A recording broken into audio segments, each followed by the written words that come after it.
Welcome to Georgia House Rules, the podcast that takes you behind the headlines and onto the front lines of the Georgia House Democratic Caucus. Get ready as Representative Karen Lupton breaks down legislative battles and policy fights in the State House and beyond. Let's hear what's happening this week on Georgia House Rules.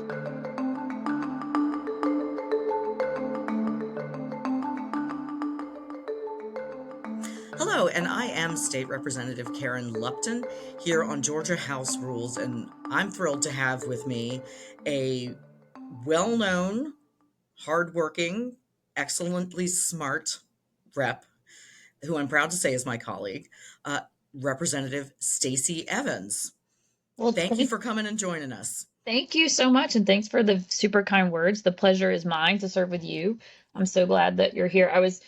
We had a pretty rough week last week, and I know we're going to talk about some of those things, but I was, as I was laying on my couch last Thursday night, just mentally and physically exhausted, I thought, this is really hard work, but I'm so glad that there are so many wonderful, awesome women that I'm doing it alongside, and you were an image that popped into my mind. So just truly thank you for staying in the fight with us, because it's just rough out there. Thank you so much. And yes, it is. And I'm glad that we're here to kind of bolster each other up when we need it. It is, I remember during the special session in was that 24 or 23? I can't even remember anymore. The last redistricting special? Yeah, 2021, right? 21? I wasn't here in 21. Okay. But it was a near Christmas special session for the redistricting. And I remember I came upon you and I said, this is like an abusive relationship. This is like being an abusive 23. Relationship. Yes, right after the 22 election, I guess. Yeah. So 23. Yeah. But yeah, you're right. It is like an abusive relationship.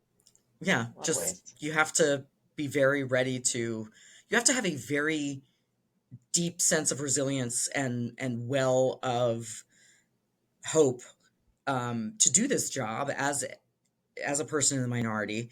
I asked El Mahdi Holly the other day, one of our fellow reps, who just seems to be perpetually okay. Like, I mean, he can be fiery, but he is not downtrodden.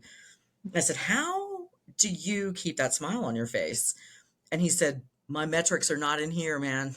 My metrics are not in here. I don't measure my life by what goes on in this chamber, which is a great way to do it. And you had someone special had a birthday in your life this weekend, right? I did. My son, Jack, turned 6 yesterday. So that was super exciting. We had a birthday party for him. And my daughter turned 13 on February 29th, even though February 29th didn't happen this year. February 28th, she's a leap year baby. But because of her school spring break, we actually had her birthday party on Saturday. So we had birthday party Saturday, birthday and birthday party Sunday. So it was a full weekend at the Evans house. Yes. Oh, yes, it sounds like it. On top of the very full week that we had in the legislature. What was, I mean, I know what I went through in the week. You have a different set of committees than I do. What was the week like for you? Well, the biggest thing on my agenda, like it or not, this session has been the tort reform legislation, Senate Bill 68. I was put on that special subcommittee of rules that's dealing with the bill. So that has taken over everything. And this week we had, this last week we had 2 hearings. Plus, it takes every day, whether we have a meeting or not. It is just a huge topic of conversation. I think there were at least 2, if not 3, press conferences that I ended up being a part of because of the legislation, and then just lots of conversations about tort reform. So that was my week. And then, of course, the last day that we were in this last week, they rushed up Senate Bill 144, which was another immunity bill specifically for pesticide companies, but really it was about Roundup and Bayer and Monsanto. So that was a nice surprise to cap off the week of, I sort of feel like the legislature this year is like Oprah. You get immunity and you get immunity and you get immunity. I mean, everybody, who else wants immunity? We're just giving it out like candy. And, the people of Georgia be damned if they get hurt, because we seem to be in the business of protecting bad actors, big insurance, big corporations. And it's frustrating. And it's frustrating for a lot of reasons, but I will say I don't have any problem with business. I don't have any problem with people making money. But if you hurt somebody, you take responsibility. It goes back to like everything I needed to know I learned in kindergarten. If you do something wrong, you say, I'm sorry. Right. And right. when business or someone hurts another person, the I'm sorry is to compensate them for their damages. And it shouldn't be controversial. We shouldn't just say we're not going to have any liability for people that do wrong out there. We should say we're going to have fair liability. And, our system could always be better in making sure that we hold that balance. But Senate Bill 68 and some of the other bills that have been floating around this session they're not about balance. They're not about fairness. They're about protection for the big and powerful who have lobbyists that camp out at the session all day, every day. And, the people of Georgia, the average consumer, the average person, they're not at the Capitol. No, they're just not. No, they don't have that voice. Right. We have to stand in to be a shield for them and to let people know what this will mean to everyday Georgians in their life. People somehow seem to think that this will guarantee that the kind of reform we're talking about will guarantee lower insurance premiums. But as we've seen in Florida with their attempt at tort reform, and now the revelations that, oops, the insurance companies were actually making money hand over fist and hiding it from the legislature. How can we trust insurance companies at this point when Florida just went through this? Exactly. And I think the Republican leadership in Florida is trying to tell us that right now. Like, hey, we got duped. Don't let this happen to you. Maybe you want to slow down. And if we were in the business of responsible government and making sure we were doing it right, it shouldn't be hard to say, okay, let's take a pause. It's not an indictment on the governor or Republican leadership in Georgia. It's just when you get new facts, you adjust to them. And now we have new information that tells us, hey, maybe the insurance companies are not doing as bad as they claim. And in the subcommittee, we've been asking this question over and over again without answers. When we talk about, I think it was 2023 is the last year we have numbers for insurance profits, and it was like 90 billion. And every time we bring that up, they say, oh, that was that 90 million. That was a statewide. I mean, that was a nationwide number. Like that's not real. No, it was 90 billion. Anyway, it's a really big number. It's a massive number. A big, massive profit number. And every time we say that, they say, no, that's a nationwide number. That's not Georgia. In Georgia, we're losing money. And I say, okay, well, where's that data? Crickets. We still don't have it. And so we already are in an information vacuum. We have this information coming out of Florida. So pause. And then on top of that, every time you ask someone if Senate Bill 68, the tort reform bill, every time you ask someone if it will reduce rates, if we can guarantee that rates will come down, the answer is no, unequivocally no. Maybe, best case scenario, it will stabilize rates. Yeah. But it doesn't. I mean, if that's the problem, if out of control rates because insurance companies are losing money is the problem, not only do we have reason to doubt that's actually the scenario, that insurance companies are losing money, but we also know that Senate Bill 68 is not going to address that. And, I'm not an insurance person. I have insurance. I'm a consumer. Right. Don't we all? Yeah. But other than that, I'm not an expert, but I have really been trying to dig into this, and I'm still waiting on answers. But one thing I know that I didn't know before is that Georgia is a state where if an insurance company wants to raise rates, they just do it. They raise rates and they file it on some system with the insurance commissioner, and the insurance commissioner technically can review those increases and say something about it after the fact. But unless someone looks at it, unless someone questions it, unless someone tries to roll it back, it's just done. And so I'm trying to find out more answers about how often are these rate increases that are filed, how often are they looked at? Is every one of them questioned? Because it kind of seems like they should be, or at least if it's a certain percentage higher than it was the year before, it seems like that would at least warrant some questions. Are those questions being asked? are there regulations or laws that we can pass to make sure that we're doing consumer protections to make sure that insurance is fair? But Senate Bill 68 doesn't do any of that. I mean, nothing. No. And from what I've heard, and again, we hear lots of things. From what I've heard, this is the governor's bill. This is his package that he's put together. Mm-hmm. It's a big bill, and he is telling his rank and file, this will not be changed. You don't amend this. Oops, and the lights just went off in my office because I'm sitting still. Hold on. Yep, there we go. All right. Energy efficiency. I love it.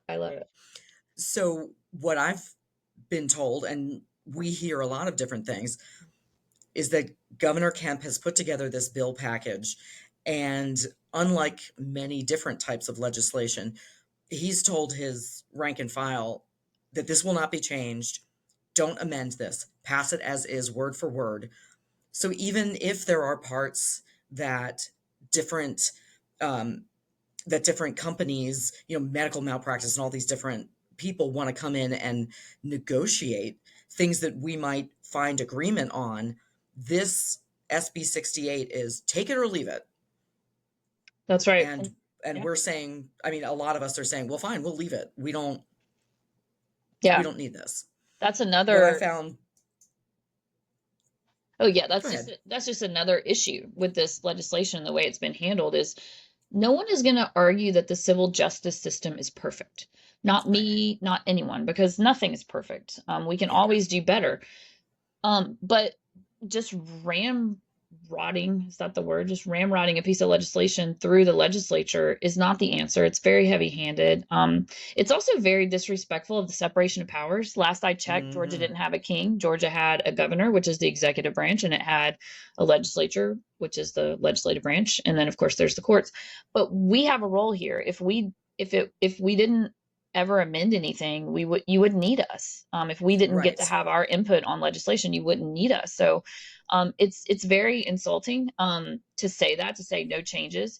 It's also very I'll say this, I think it's unlike Kemp generally, the way he's governed, to just say my way or the highway, and I don't want the legislature to do their job. I'm not saying he's never done anything that I didn't like, but that has not typically been how he governed, which I appreciate. And he was in the legislature. I mean, he served in the state Senate for years. So it does seem like he should have some appreciation for what we do. So just saying no changes is very disrespectful and undermines our job and the voters who sent us there. The other thing odd about how this bill was handled is, it started in the Senate and they put it in the Senate Judiciary Committee, as they should. It's a very judiciary lawyerly bill, and that's where those kind of bills go.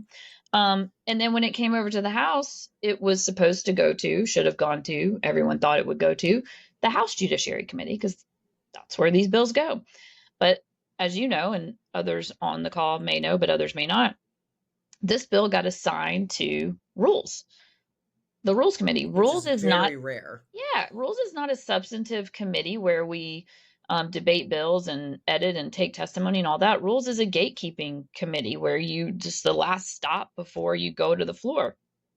So that was odd. And then, of course, the Rules chairman at least created this subcommittee of, I think there's 11 of us on the subcommittee that are doing the sort of charged with doing the vetting part of the bill. And so far we've had 4 hearings. One was the bill sponsor, or the person who's carrying the bill. It's the governor's bill, but Senator John Kennedy, Senator Pro Tem Kennedy, is carrying the bill. And so he came and spoke for a couple of hours and we questioned him. And then we had 3 hearings where we heard from people pro and con to the bill. And then I expect we'll have one more meeting at least where we'll probably hear from Kennedy again, get a chance to ask him questions, or at least that's what has been forecasted, that we would have that opportunity. And then technically we should then deliberate among the committee members, consider amendments, and then eventually pass or not pass the bill out. But that part hasn't happened yet. But yeah, the whole strategy has been strange. And here's the thing that's so weird too, Karen, is that you have defense lawyers, the Georgia Association of Defense Lawyers, not as an organization, but some prominent members of that organization, and at least one sending a letter saying, yeah, this bill needs work. We don't think it's great either. And then, of course, you've got trial lawyers saying that. You've got victims saying that. And some of the things that these groups are proposing to change are really shouldn't be controversial. And I really wonder in his heart of hearts if the governor actually has a problem substantively with the amendments. And it feels like him saying no amendments is really more about like respect my authority, and don't step on my bill. It Not to was go. only a matter of time until South Park came up in Yes, this yes, of course. conversation. What kind of conversation would it be without South Park? So Without South Park. it's strange because there are if the committee, not just Democrats, not just GTLA, certainly not just me, but if the committee could have the pen, so to speak, to write and edit and draw, that's our job, I think we could come up with a good, fair bill. But we're just not being given that opportunity. And it's frustrating from the governor's standpoint. And as much as I love several of the Republican leaders that are both a part of this committee and our speaker, who I have great respect for, I'm also I will just say, though, I'm very disappointed that they are letting the governor bully us like this, because someone has got to stand up for the House. Yes. And it's got to be the speaker. It's got to be the Republican leadership. And maybe they're doing it behind closed doors. Maybe that's why we haven't seen a bill yet. But I think that's what needs to happen. We all just need to stand in our place. And it's not arrogance or that we think we're perfect. It's just that the governor's not perfect either, and we have a role to play here. We just do. I mean, you don't play a football game with one team. Right. Both people get or to just play. have one person running around the field with the ball. Yes. And you don't, think about this. You don't even just have one referee. Yes, true. No baseball game has one umpire. I mean, everyone works on it to get it right. And that part is just greatly missing here. And the word of the day is frustration. I'm just so frustrated. And I'm kind of sick and tired of being sick and tired. I'm sick and tired of being frustrated. Amen. Yes. Amen. What was fascinating, and this is kind of some inside baseball, a lot of folks who aren't in the legislature don't understand that in the House there are 180 people, 180 desks, and every day there are all sorts of flyers and announcements and sometimes little goodies, coffee mugs or cookies from various groups who just want to get a legislator's attention. Now, each one of those papers or articles needs to have the business card of the representative who has bearing responsibility for that message,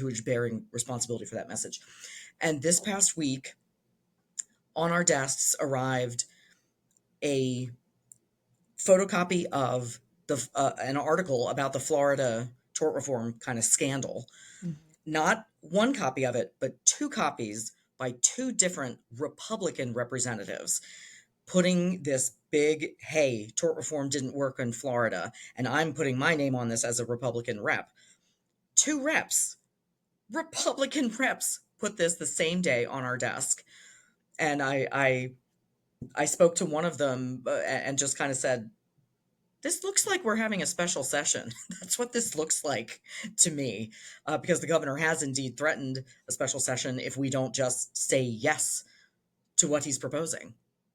Yeah, which is I've never in my life heard, not just governor, I'm not saying it's never happened. I haven't seen everything, but I have never known Governor Kemp, I have never known any governor to say, pass this or I'm bringing you back. I mean, that is just, again, beyond the pale. And especially when, okay, we'd like to pass something. I think a lot of people would like to pass something, but we've got to work on it together. It's not pass this or come back for a special session.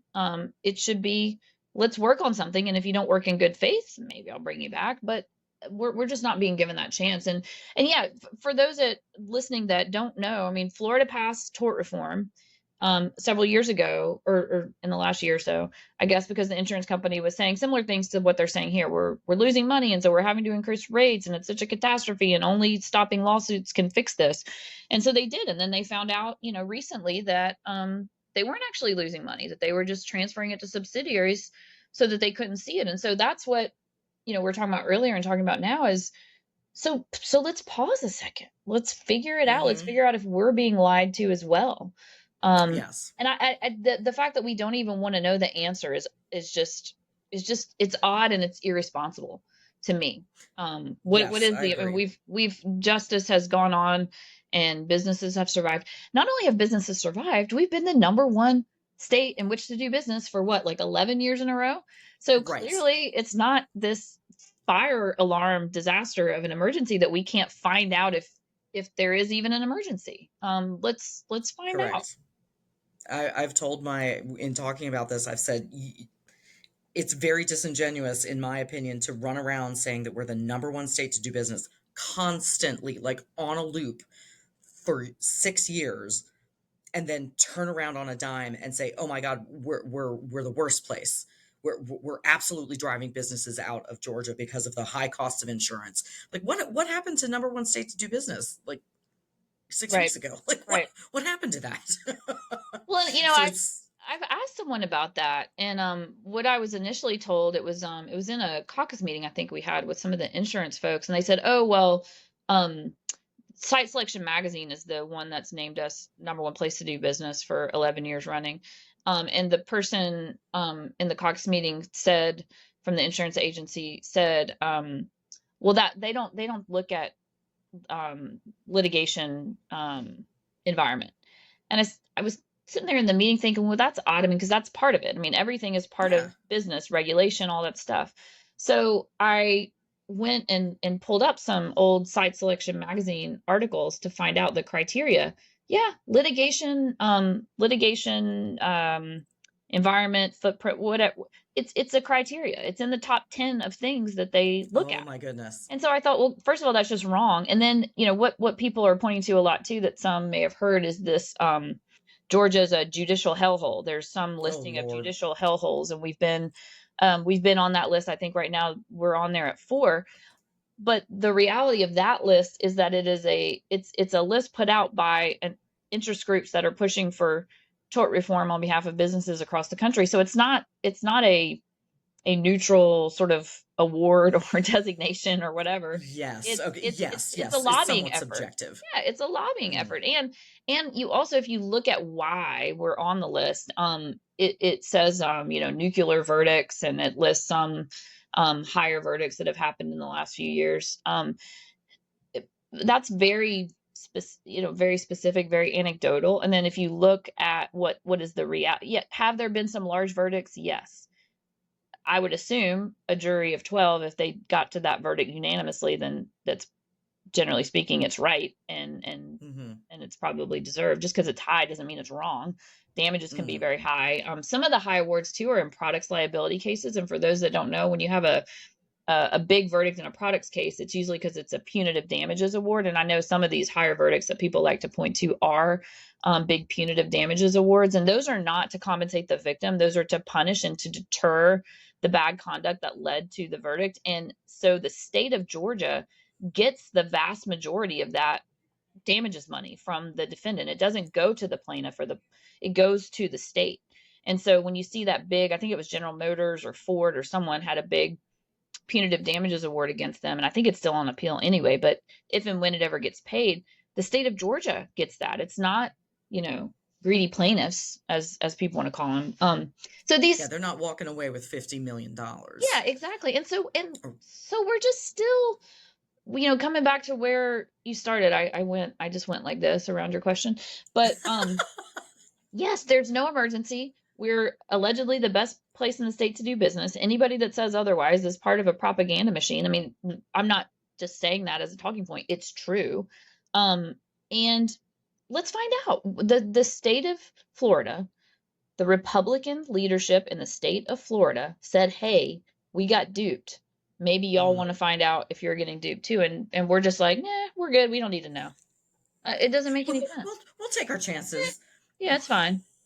I don't get it. I don't get it. Quite unbelievable. Yep. I would have loved to have been a fly on the wall when Kemp and his team got word of the Florida stuff going down. I would love to have been a fly on the wall. Oh, absolutely. Oh, here's the other thing that's interesting.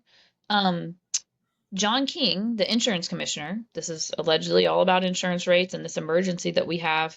Not one time has he come to our subcommittee meeting to talk to us, Are you to allow us to kidding? question him.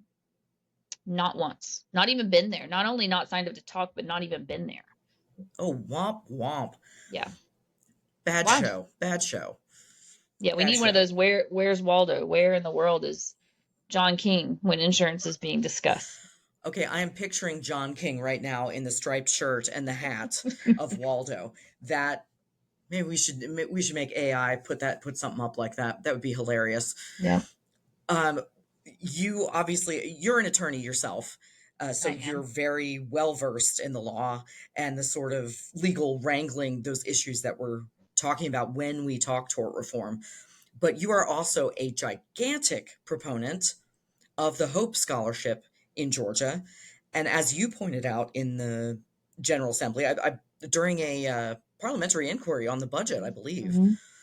you pointed out that the bucket of money that pays for the Hope Scholarship is now sitting with a very large reserve. And I'd love for you to explain that, um, and what changes you think should happen with Hope to put that money to the best use for our students. Absolutely. My favorite thing to talk about. I could talk about it forever. Yay. So the Hope, just quick primer. So we got Hope Scholarship goes to students who attend four-year colleges and universities. Generally speaking, we've got Hope Grant, which is it was always supposed to be a workforce development tool to try to get folks trained and into the workforce. So it goes to students who attend our technical colleges. So it could be a 6-month, 9-month certificate program, a 2-year degree program there. But that's what the grant does, and they're different. That's why they're called different things. The Hope Scholarship right now has two parts. Zell Miller Scholarship is technically the only full tuition scholarship by law. So you have to have a 3.7 combined math verbal SAT score. I mean, a 3.7 GPA and a 1200 combined math verbal SAT score to qualify for that. And then if you have a 3.0, you qualify for regular Hope, which is under law by statute a percentage of tuition depending on fluctuating lottery revenues. And then the grant has also a Zell Miller grant component. So if you have a 3.5, you get full tuition at technical colleges. If you have a 2.0 adequate yearly progress, then you can qualify for regular Hope grant, which again fluctuates by statute fluctuates depending on lottery revenues. So when I say fluctuates by lottery revenues, the way we rewrote the law in 2011, which is what created all these different pots, which we used to have fewer pots, but anyway, now we have all this. 2011. The Where did my mind go? Where did my mind go? Where did my mind go? I totally understand. It went somewhere. So anyway, so we have these so the fluctuating lottery revenues part. So the way we changed the law, it lets the governor set a factor rate to determine what that percentage of tuition will be. For the last, including this budget, which is why I made that parliamentary inquiry you alluded to, that, and then at least the last 2 years before this, I think we have, the governor has set the factor rate at 100%. So even though the statute still says you only get full tuition if you're a Zell Miller scholar or a Zell Miller grant recipient, because the factor rate's been set at 100, anyone who's qualified for Hope at all, whether it's Zell Miller or otherwise, has gotten full tuition, and that's great. We still need to change Yes. the statute to say that so that it can be for sure and not just on the whim of a governor. On a governor, okay. Yeah, because that's who sets the factor rate. No one else does. The legislature doesn't. The governor does. And the reason that I feel confident in saying that we could change the statute to say that everyone gets full tuition again is because the lottery is so incredibly healthy. The reserve requirements, which were also changed in 2011, were changed in a way that we just have a lot of money sitting on the sidelines. So get really wonky for a second.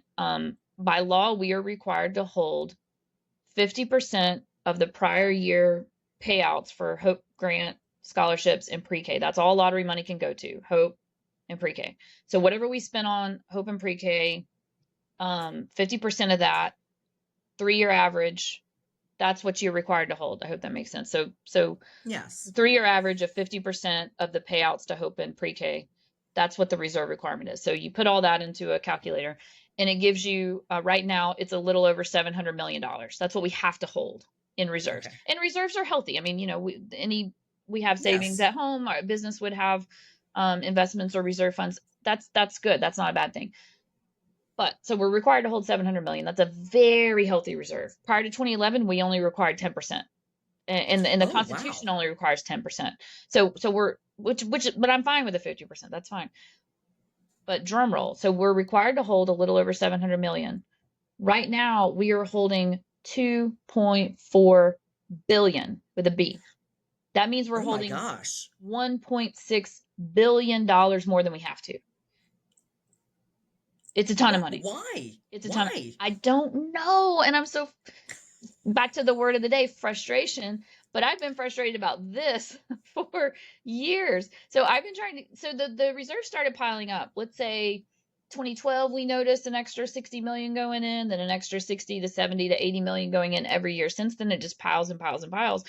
And so this started in the Deal administration. And that I was here for some of that. And I was asking a lot of questions. Why can't we use this money? Where is it going? And I kept, no one really ever gave me an answer. And so I kept thinking, maybe Governor Deal has a plan for it and he wants to do something with it on his way out, because it's a lot of money. You could either, I always thought you could run, you don't want to do year after year promises based on reserve funds, because theoretically they will at some point run out. But this money is so much that even the interest earned on the money just sitting around right now, all of the lottery money, it's about 160 million bucks just from the interest. Ooh. So you can spend for a while. I mean, fully funding, the difference between the percentage that we used to do for Hope, if say like 4 years ago, I think it was, it would be somewhere between 85 and 90%, depending on which school you were at.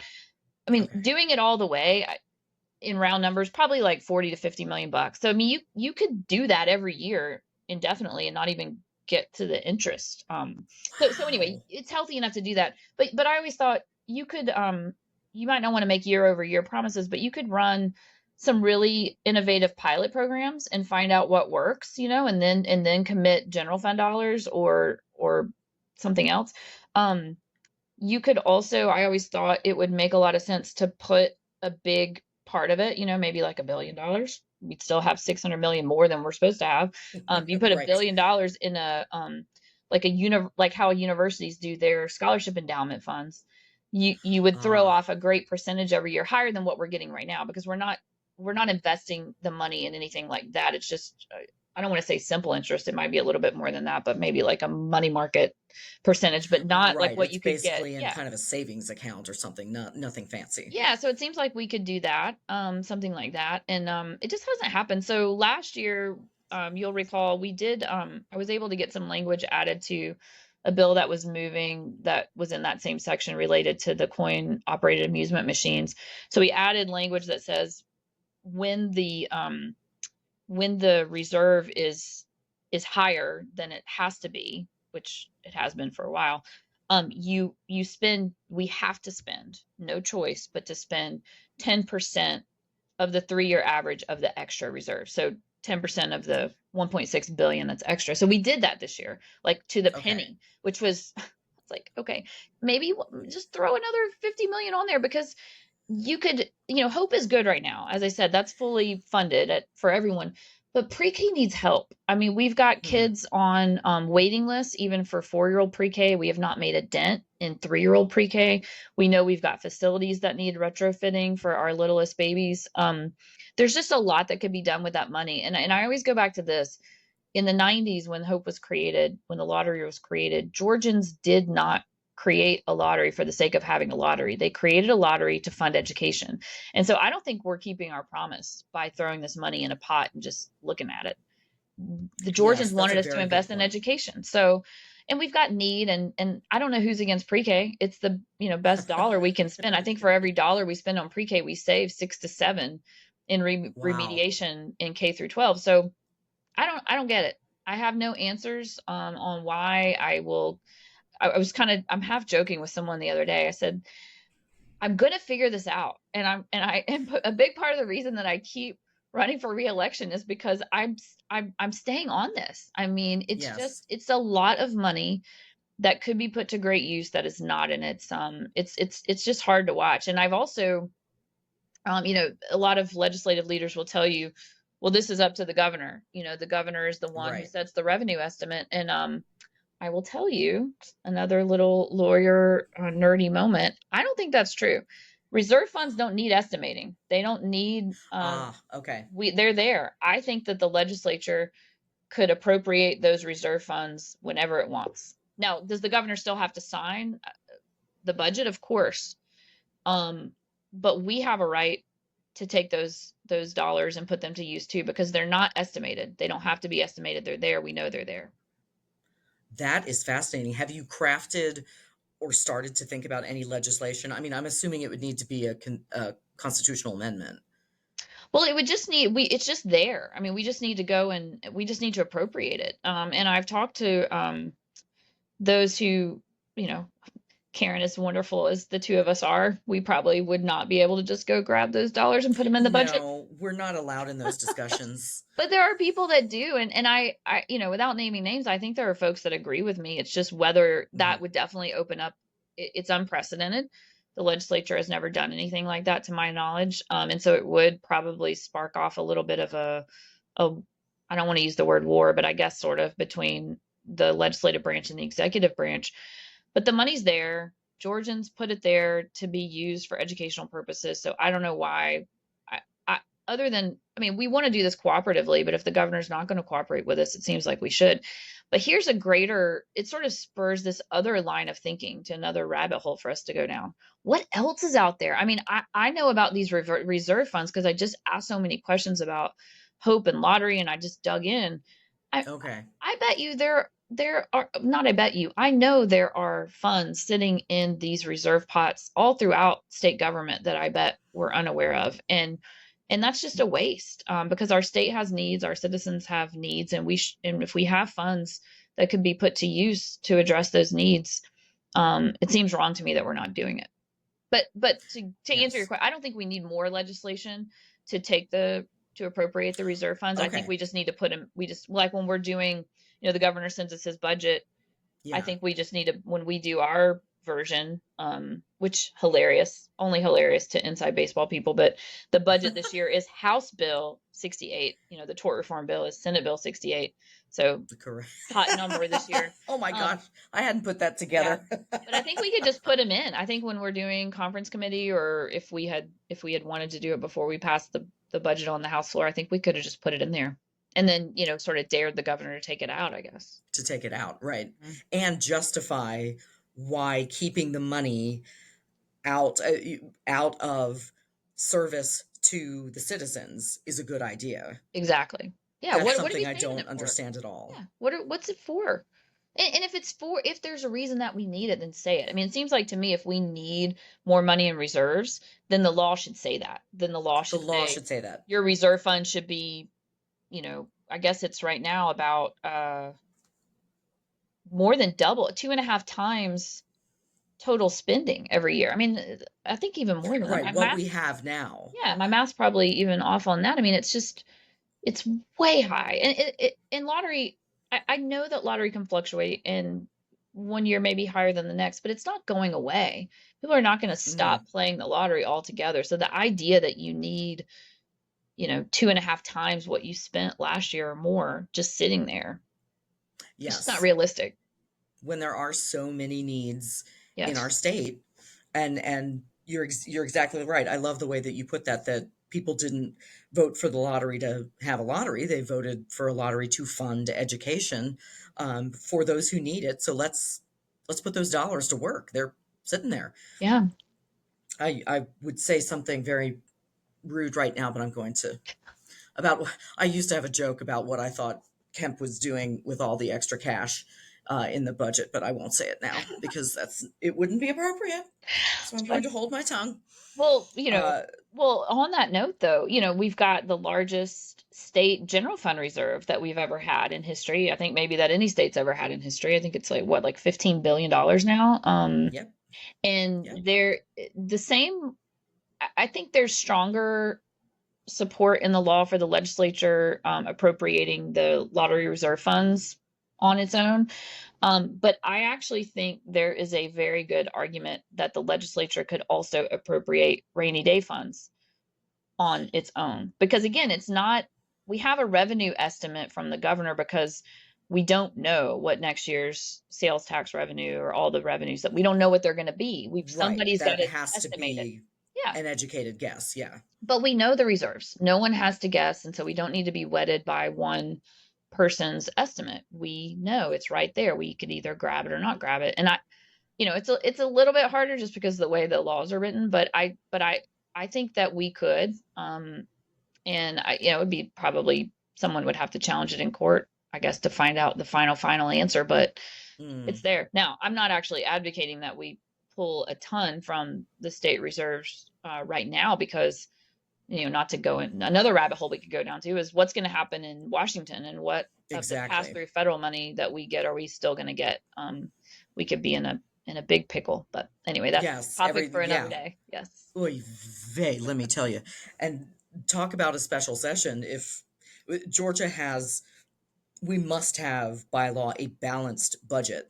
So should something on the federal level fall all the way apart, even if we pass a budget out of this session, we may need to come back to fix the budget because federal funding gets pulled out from underneath us. So interesting times. Yes, scary living in. Yep.